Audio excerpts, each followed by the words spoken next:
Based on a news platform, China's recently released white paper on arms control represents a comprehensive and strategic bid to reshape the global security order and establish itself as a principal rulemaker for the 21st century.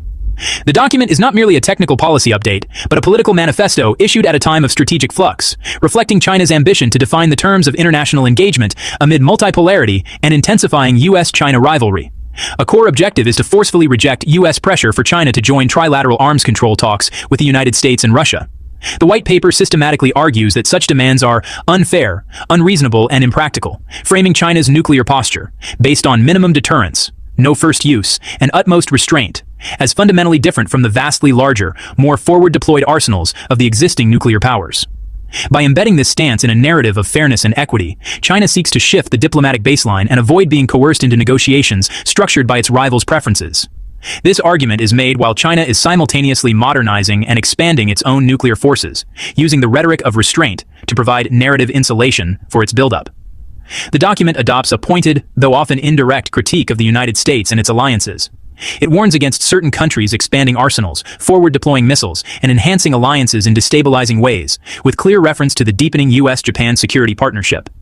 Beijing portrays this cooperation as an engine of insecurity and encirclement in the Asia-Pacific, while positioning itself, through subtle historical references, as a guardian of post-war peace. This rhetorical strategy aims to persuade the wider international community that regional security should not be exclusively shaped by U.S. alliances. Perhaps the most forward-looking element is the white paper's integration of outer space, cyberspace, and artificial intelligence into the core of its security vision. It treats these domains as the new front lines of strategic competition requiring urgent global governance. By advocating for UN-centered norms to constrain military uses of these technologies, China seeks to proactively influence the rulemaking process. This reflects a strategic calculation to shape the landscape of next-generation warfare before the U.S. and its allies can consolidate dominance, recognizing these technologies as arenas for negotiating political power. A significant overarching theme is China's aspiration to be a shaper, not just a participant in global governance. It repeatedly stresses principles like fairness, inclusivity, and the central role of the UN, language specifically tailored to appeal to the global South. By championing indivisible security and portraying Western arms control regimes as privileging the strong, China courts developing nations to build normative alliances that bolster its legitimacy as an alternative global leader. In essence, the white paper is a strategic declaration of autonomy and ambition.